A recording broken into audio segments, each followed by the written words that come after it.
Hey there, friends. I have something really exciting to share, and of course, I'm going to come to you with it first.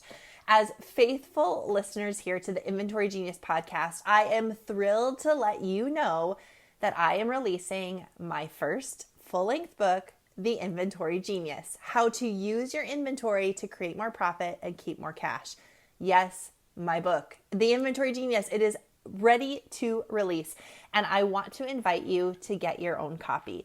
Now, this book is, of course, going to be practical as it shows us and walks us through how to use our inventory to create more profit and keep more cash in our business, but it's also a little entertaining. So in this book, I weave together my journey, my story, and the story of many of my clients as we discovered through the Inventory Genius method how to create more profit and keep more cash in our businesses. Whether it is paying down debt, or taking a paycheck for the first time, there is so much to be learned in the Inventory Genius. So I want you to head on over to my website, ciarastocklin.com, and grab your copy of the Inventory Genius. You don't want to miss this book. See you soon. Hey friend, welcome to the Inventory Genius podcast, where we work together here to make you an inventory genius. We talk about profit, we talk about cash flow, and we definitely talk about your paycheck. Because at the end of the day, it's all related to your inventory. Let's go.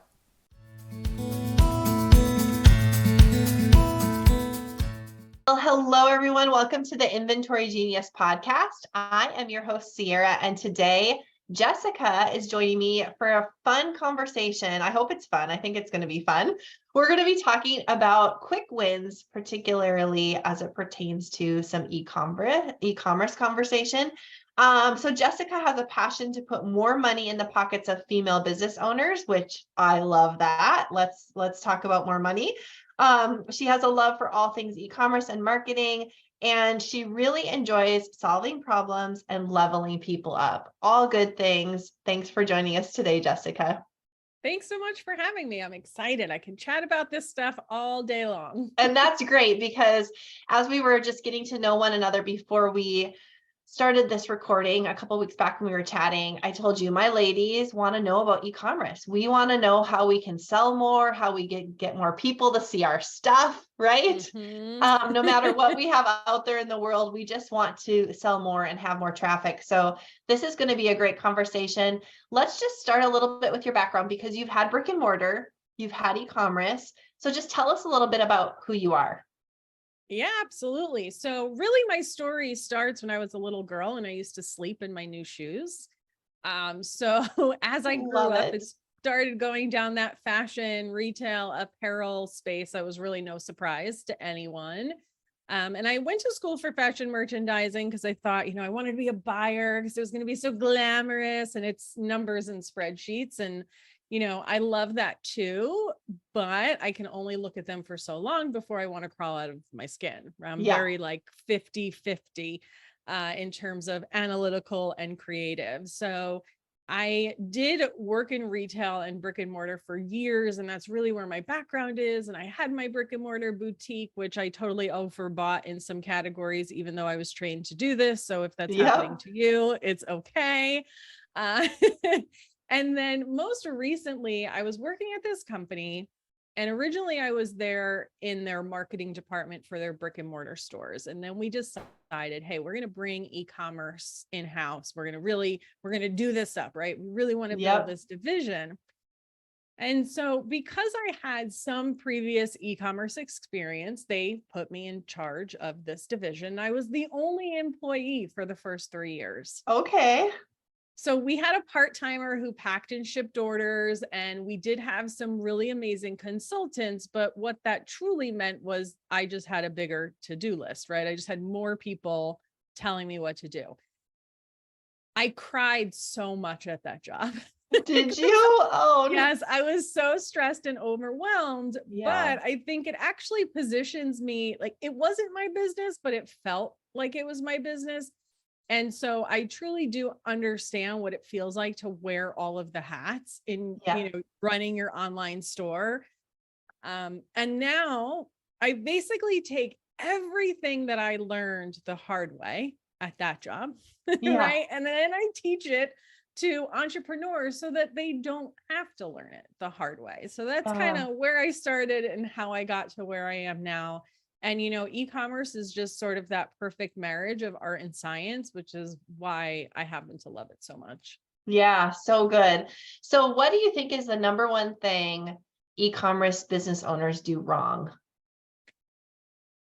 Just one? No, I'm just one. Yeah. No, I think the biggest thing is so many of us, we start an e-commerce business not because we love being a business owner or have a ton of experience in it, right? It's because we created a product to solve a problem, or we love clothes and fashion, so we start a boutique, right? And we forget about the science part of it and the data and using that data to drive our business decisions. So, there are a lot of, and there is room for every type of educator, but there are a lot of educators that really focus on like the dream of owning your business and you can do it. And it's like all motivation. But we also have to talk about the fact that you have to understand these numbers and this business if you really want to get to the dream. That's how you get there. So I really love to focus on that. And, I have some things we can dive into if you Yes, I'm so excited. We're going to talk about some quick wins, but what you mentioned there was interesting. It just made me think so many businesses start brick and mortar, or they start by making a product, and they look at e-commerce as a way to just make more money. And I feel like don't take it serious, that it's 100%. its own business model. It's its own beast. It can't be like, oh, I'm just going to have a website and then I'll sell more of my stuff. It's just another way to rake in some money. No, this is a serious venture. Yeah. Would you agree with that in everyone you work with?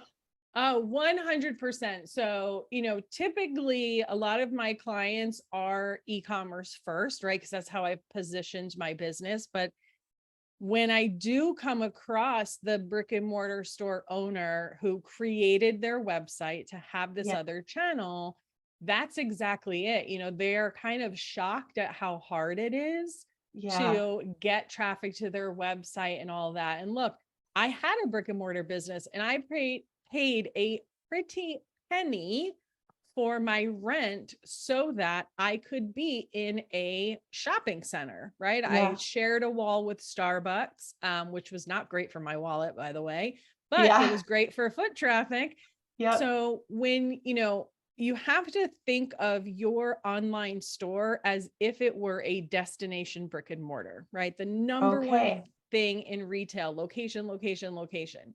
You're either going to be in a place that gets a lot of foot traffic, or you're going to be in the middle of nowhere and you have to get people to your store. Now, most of us, we're going to put ourselves in a shopping center, right? Yeah.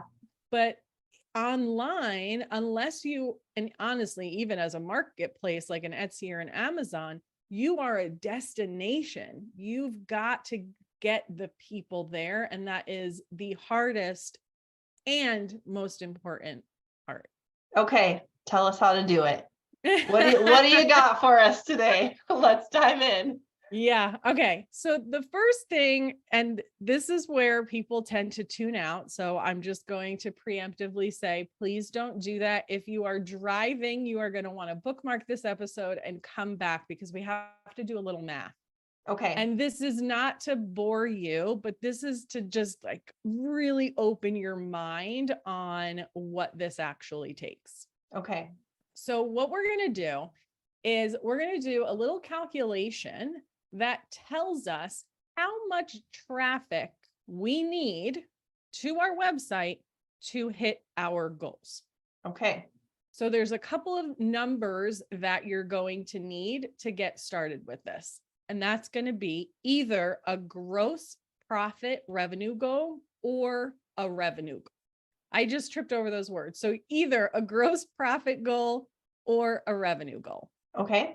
Then we're going to need your gross margin percentage, your average order value, and your conversion rate. Okay. So once you've got those numbers, here's what we're going to do. If you're starting with gross profit versus revenue, we just need to turn that into a revenue goal. And I do recommend that you go by a gross profit goal instead of a revenue goal, because we know revenue doesn't really mean anything. Yeah. If you don't just makes us feel really good for 30 seconds. Yeah. Yeah. I mean, revenue is almost a vanity metric, right? Yeah. Because you could have a ton of revenue, but if you have like a 10% gross margin, you're not making any money. So yeah.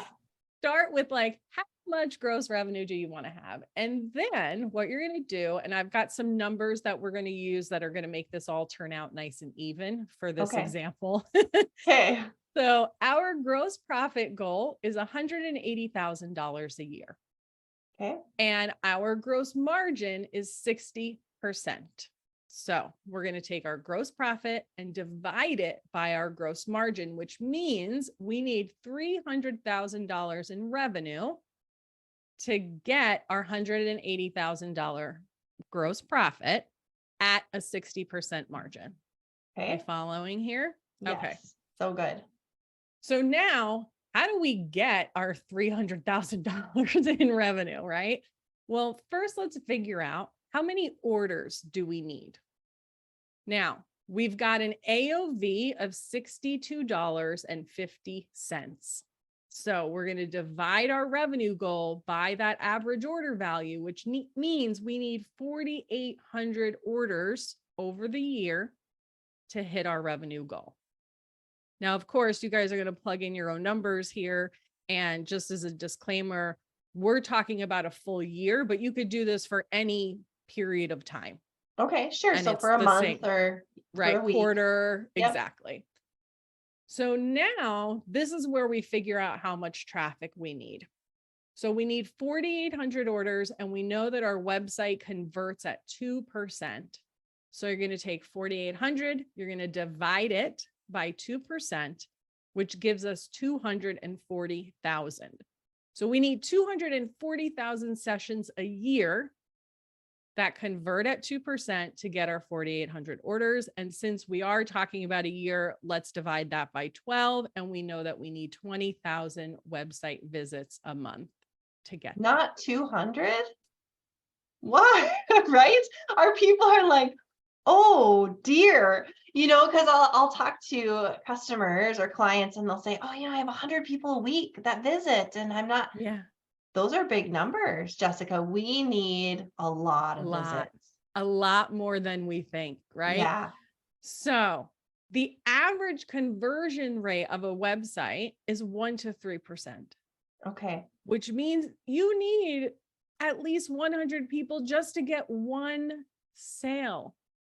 Now, the more niche your business is, right, the higher that percentage will be. But max I've ever really seen, 5%. Okay. And that's like unheard of and really good. Yeah. So I say this not to scare you or make you feel like, oh my God, I can't do this, right? But just to show you, I want to arm you with information. So now you know what your goals are and you can start making decisions based on that. Okay.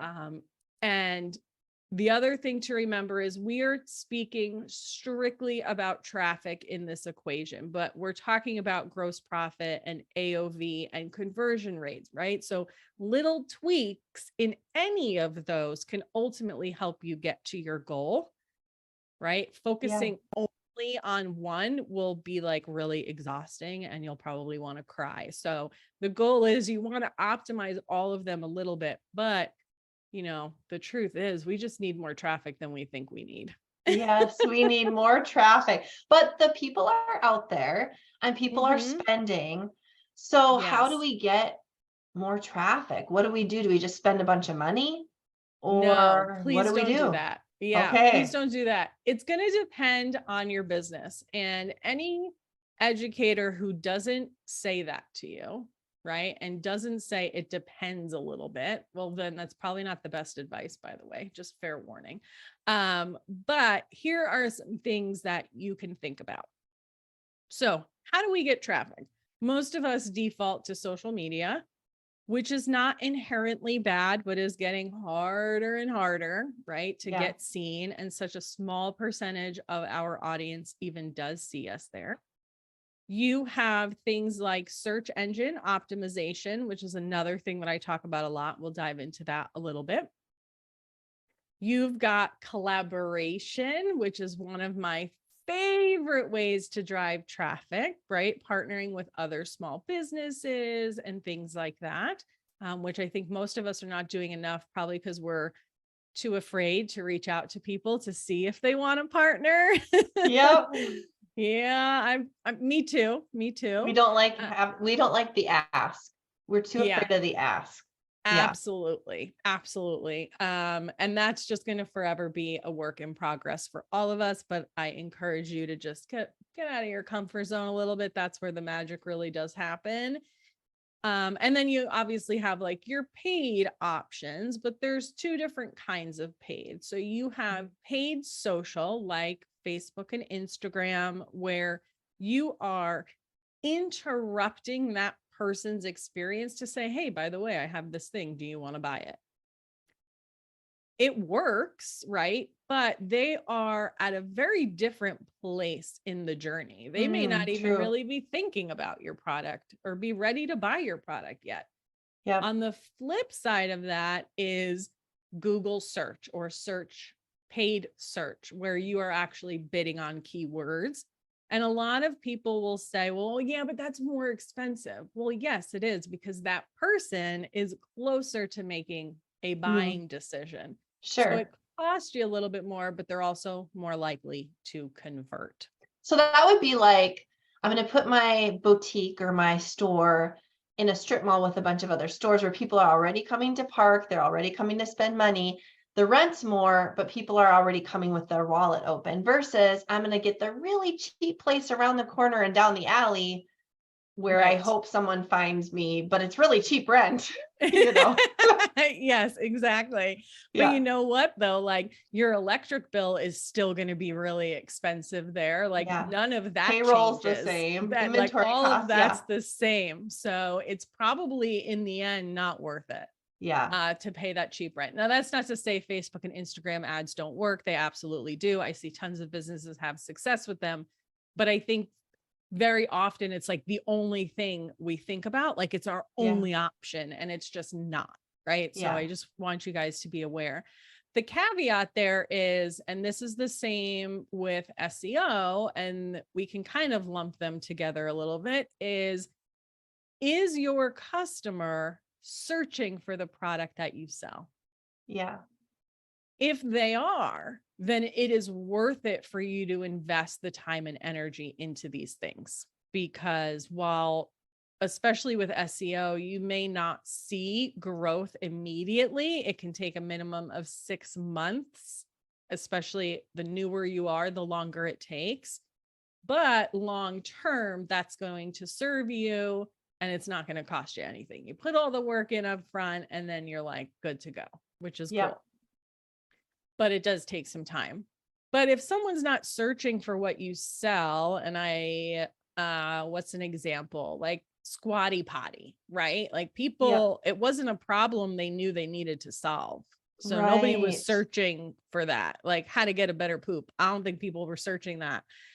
So they needed to get in front of a lot of people and educate them that, hey, this was a problem you had. So maybe in that case, doesn't really work out. But for the rest of us, 99% of the time, they're probably searching for that. And so you have all of those opportunities. And then the other driving traffic thing that most of us don't think of as driving traffic, because it's not necessarily new customers, is email marketing. That is still traffic to your website, and it's return traffic, and it's traffic that's going to convert better and spend more money.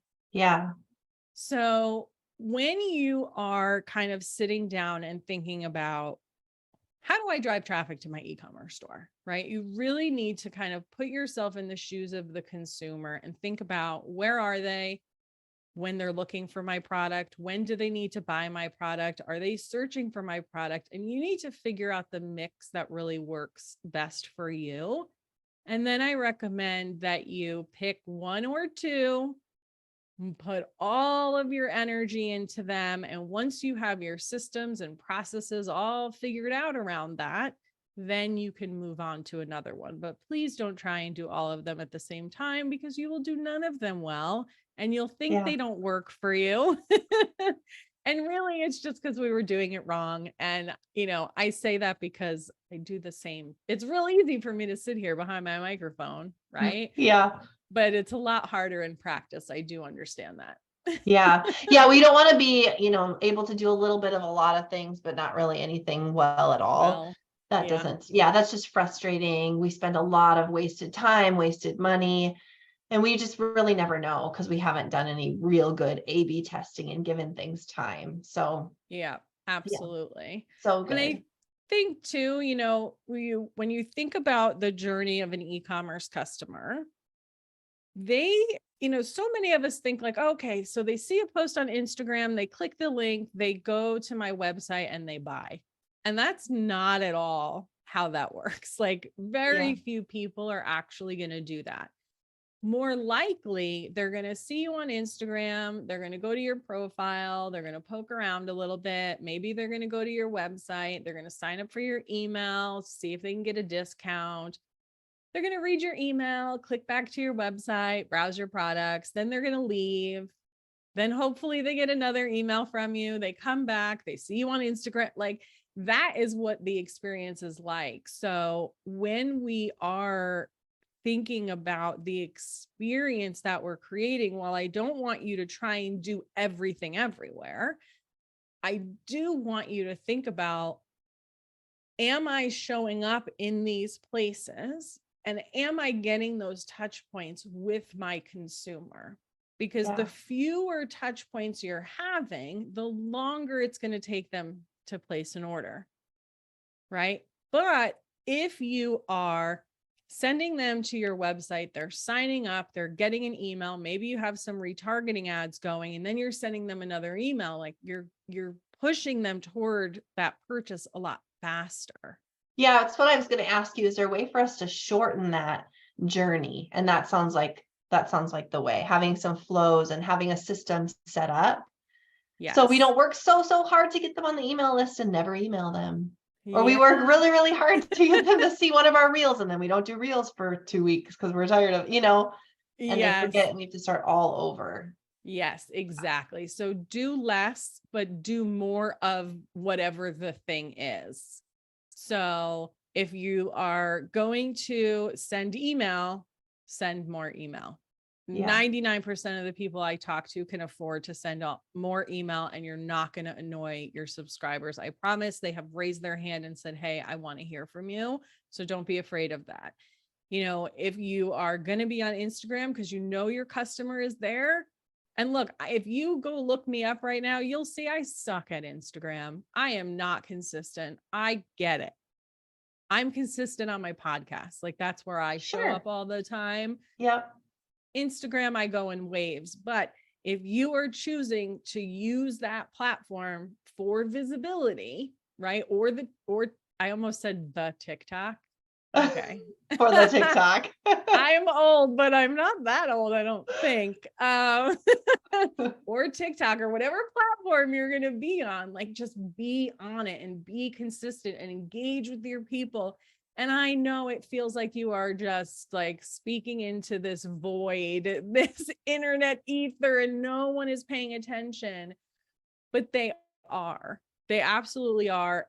And the thing to remember is, one, nobody is seeing every post you make, every email you send. Nobody's seeing it. And their life is not all about your business. Yeah. They have jobs and kids and families and drama and or their backyard is flooding, right? Like so many other things taking their attention. So one of the ways I like to shift this for people is stay consistent so that you are always top of mind.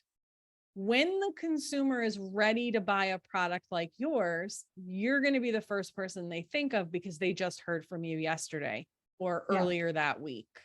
right? It's not always about the direct ROI and the direct sale. Even today, I had someone join a program of mine. She's been listening to my podcast for a year. Yeah, I have that all the time. People will email me, I'm sure you too, and say, I've been following, I've been listening, I've listened to every podcast since the beginning. Do you have anything that would work for me? I'm like, well, I kind of always say what I have that will work for you, but we forget that that's not their entire life. It's my entire life. Like, to share my brand, but it's not theirs, and people half listen and things come up, and so we need to think about that when we're selling products too. It's and obviously there's a difference between a product-based business and a service or info-based business, but there's a lot of things that are the same, and that is our customer, and remembering that we are not the most important thing in their life. Yes. And so we just need to position ourselves to be there to support them when they are ready. Be there when they're ready. I love that. Yeah. This is crazy well, it's not off topic, but I didn't have it on my sheet to ask you, but I'd love your input on serving people, not just selling them products. Cause I talk a lot about that with my audience. Like, you're selling a solution, you're offering a solution, you're not selling stuff. How do we have that come across on our e-commerce sites? Cause it's easy to do that, or much easier in a brick and mortar. People come in, you get to know them, you give them their therapy session, if you will, for a day while they're trying on the jeans. 100%. How do we do that online though? How do we serve people and not just sell them stuff on our website? How does that come across? Yeah, I love this. And one of the things that I always kind of do when I'm looking at someone's website, or I'm looking at the copy that they use on their product page or whatever, I'm always thinking, how do I recreate the brick and mortar experience on the internet? So that's your website, email, your social, it's everything.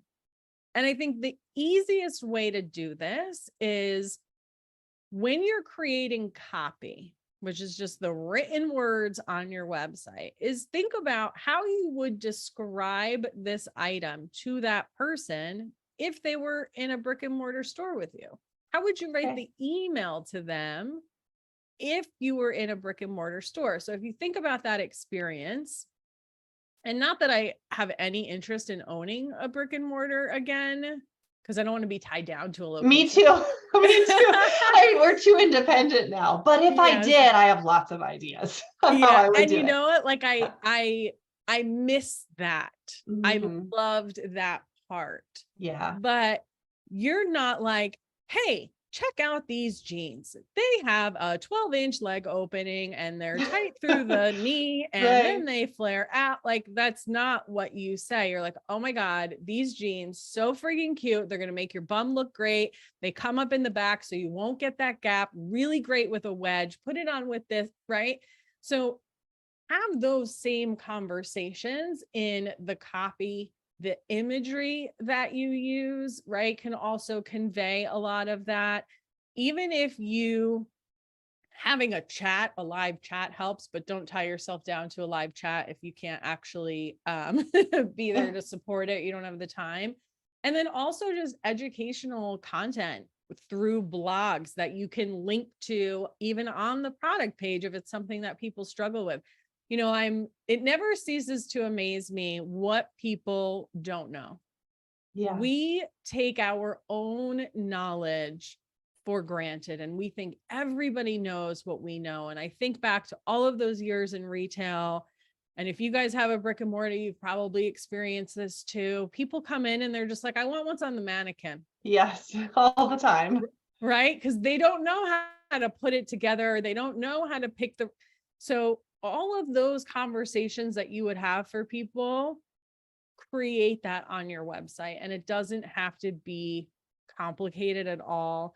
There are, as you get more advanced, there's some really cool technology and tools that you can use where people can see like the size of things, or even see it on themselves. What is like virtual reality stuff? You don't need that right now. Just do it in the copy and the images. And if you can show things on different models and stuff like that, that really helps too. But ultimately, it is just a human looking for a product that's going to solve their problem, give them a solution, make them feel more confident, make them feel sexy, whatever it is. That's all. It's just another human on the other side of it. So that's my number one piece of advice, is just talk to them like the human that they are. That's so good. I'm envisioning right now. Okay, I also don't want a website. I don't want inventory anymore. I'll just help people with their inventory. I've touched so many things in my life. I've unboxed so much stuff.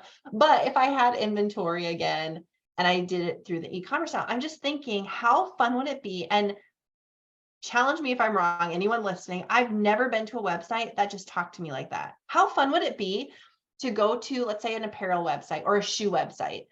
And it's all like, oh my goodness, girl, if you are, insecure with heels, this is the shoe for you. Here's why, blah, blah, blah. And of course you have the details and all the things, right?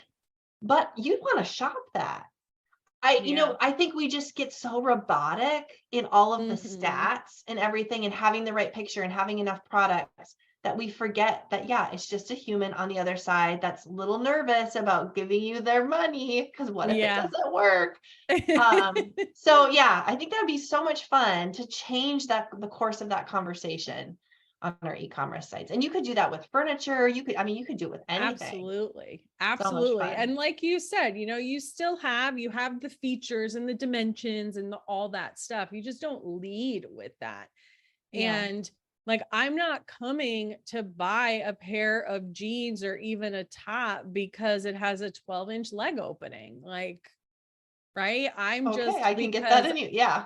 Right. Like, that's not why I'm doing it. And so I think too, one of the other tricks, there's a couple of tricks I can give you guys to help you with this, is one, anytime you are like writing out a feature about a product, just ask yourself why. Who cares? Yeah. Why do they care about this? What is the reason behind that? So, and now so I've been in LA 12 years, which means my brick and mortar was at 13 years ago. Oh my gosh, time just freaking flies by. But back then it was jeans and going out tops. Like that is what everyone bought. And J brand was like real big, and it was all about the plain denim and all the different leg openings and everything like that. But it was about like, this is really great if you've got like a skinny little ankle, but you want to wear these chunky platforms, do like the 14-inch leg opening, because it will add a little width and balance you out, versus if it's the 12, it's too tight on your ankle. But it wasn't about the 12 or 14.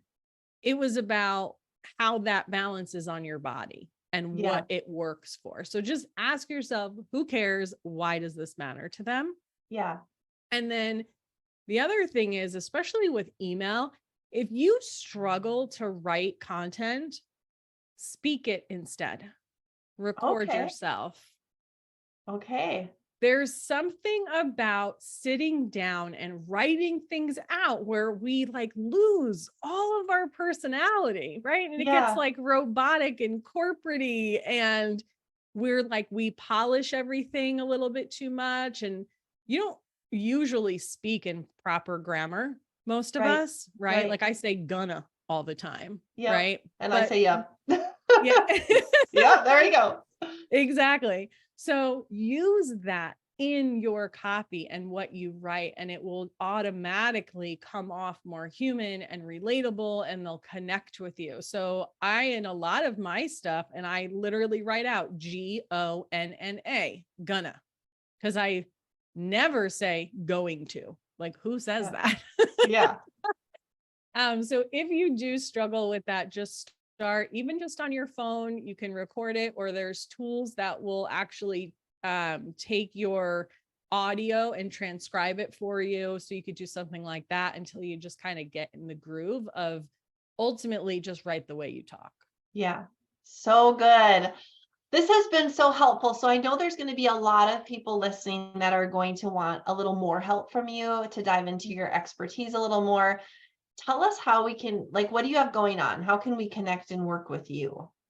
Yeah, absolutely. So first, if you just want to look me up and see what I'm all about, you can find me at e-commerce badassery, BADASSERY, in all of the places. So that's the website, the podcast, the social media that I'm not really active on as much as I should be, but I do post there if you want to check it out. Uh, and then I do some done for you one-on-one stuff, but where you can really get like the best holistic support is in my membership, the lounge. So Okay. we do all the things in there and you can get direct access to me, and it's super cool and affordable. I love that. And I like the name. How Thank fun is you. that? Yeah. Yeah. I spent a So good. lot of time. I do, I have a marketing background. I love some cheeky branding. So it's called the lounge. And then our Q&A calls are called happy hour. And then we have quarterly bottle planning service and red Love velvet it. robe calls, I just had to get into it. It was funny so though, fun. like you really do have to know your audience when you do that kind of stuff, because when it comes to e-com, guys, by the way, when you're talking about like naming your products or SEO, clear over clever, always, please, clear over Okay. clever. But for this, I did have, when we first launched it, someone asked like, what does booze have to do with business? And are we like getting drunk on these calls? And I was like, no, Oh. just a cheeky exercise in branding. So, you are going to confuse some people. Yeah. That's okay. Yeah. Yeah, no, that's good. I love that. Clear over clever. Let's not get so clever with what we say that people have no clue what we have to offer. Yeah, we want to be clear with that. And then think about the branding, and does it make sense? Sometimes I see some brands and I think, well, that's really interesting. I don't know. I'm so confused by that brand. What do you sell? We don't want our consumers to be thinking about that. We want to make it really easy. Business is hard enough. It's hard enough to get the traffic. Let's not turn them away with names and cleverness. So yes, 100%. And there's a story. It's not my story. And gosh, it was so long ago. I don't even remember who the story was, but there was someone who was selling kind of, like when you send your kids off to college, right? It's kind of like a care package. Sure. Yeah. And on her website, everything was survival kit. Oh, that would not make a mom too happy. Using. Yeah. Well, what was happening was, from an organic perspective, she was getting a bunch of like doomsday preppers to her site. Dear. Yeah. So, clear over clever for your e-commerce site. Yeah. Yeah. So use good. the words that your consumer is using to describe the products that you sell. So yeah, so important. Oh my goodness, Jessica. Well, it was really fun to chat with you. I'm going to spring a question on you at the end here. What is one bit of advice that someone's given you along your entrepreneurial journey, maybe a mentor or someone you looked up to, that has really stuck with you, that you can leave with us today? Don't let your drama get in the way of your dreams. So if you are someone, and the way this really hit me was about showing my face, right? Like I come from product, and yes, being, in a store and talking to customers, obviously I have a face, right? But like, it wasn't me on video on the internet or doing things like that. And so that was something I really, really had to get over with this business, because being a service provider, right? People are buying me. Yeah.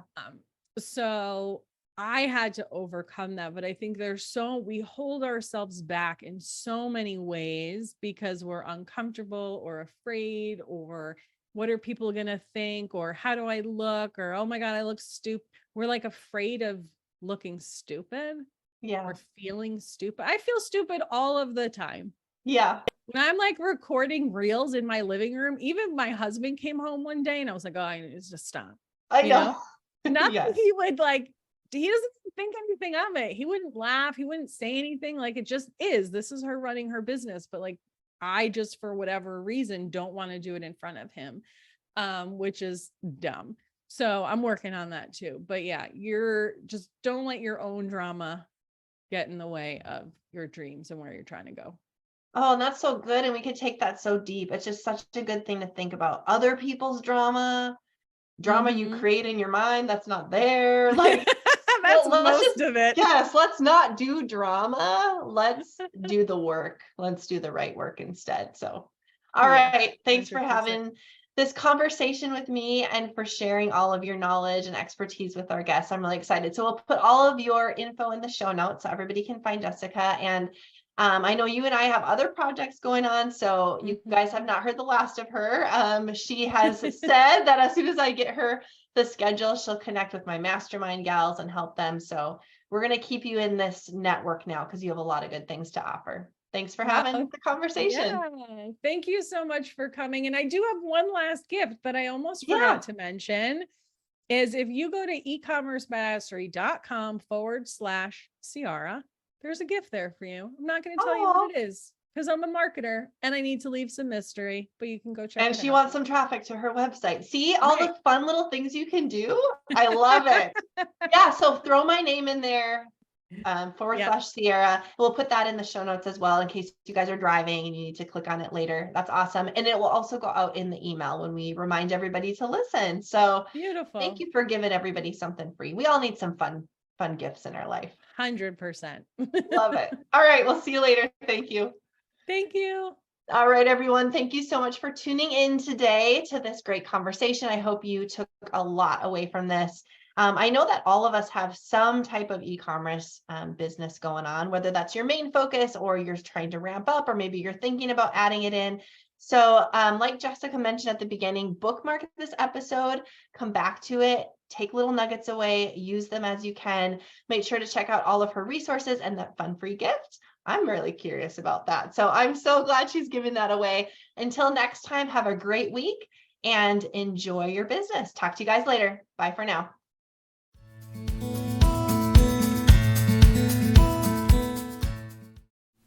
Hey friend, thank you so much for tuning in today to the Inventory Genius podcast. If there's something that you heard today on the podcast episode and you want to dig deeper into becoming an inventory genius yourself, I want to invite you to head on over to my website, ciarastocklin.com, where I have multiple ways that you and I can work together on your inventory. I want to help you with your profit, your cash flow, and your paycheck, because at the end of the day, it's all related to your inventory. So head on over to the website, connect with me. I'll work with you soon. See you then. Hey friend, thank you for tuning into the Inventory Genius podcast. All right, so around here, you heard me talking about different ways that we can work together. And that's either through a mastermind or through a VIP day. I wanted to share with you a little bit more about what a VIP day looks like. And it's actually not just a day. We start together working on your business for an entire day, but then that work continues throughout the year because let's be honest, sometimes we can get all of the information, the tools, the systems, and the processes we need right in front of us, but then actually taking the action and staying accountable to get that action done is where we fall short. So here's what it would look like. You and I would sit down literally in your place of business. I come to you. So whether that be your warehouse, your store, or any place that you own that has inventory, we sit down together. We look at your inventory. We look at your team. We look at your systems and processes. I get to know all about your business. We dig through your financials and we come up with a system and a process to create more profitability and peace of mind in your business. Then after I go home back to my house in Nashville, my office in Nashville, we'll continue that conversation, meeting monthly to review our plan of action along with your financials to make sure that you stay on track. This is a very tailored program and it works. I have amazing testimonials that have been sent to me by women that I've met with time and time again as I met with them for a VIP day, put a process and a plan in place, and then help them execute it. I want to be that coach for you. So if this is of interest to you, head on over to my website, ciarastocklin.com, where you can learn more about booking your VIP day.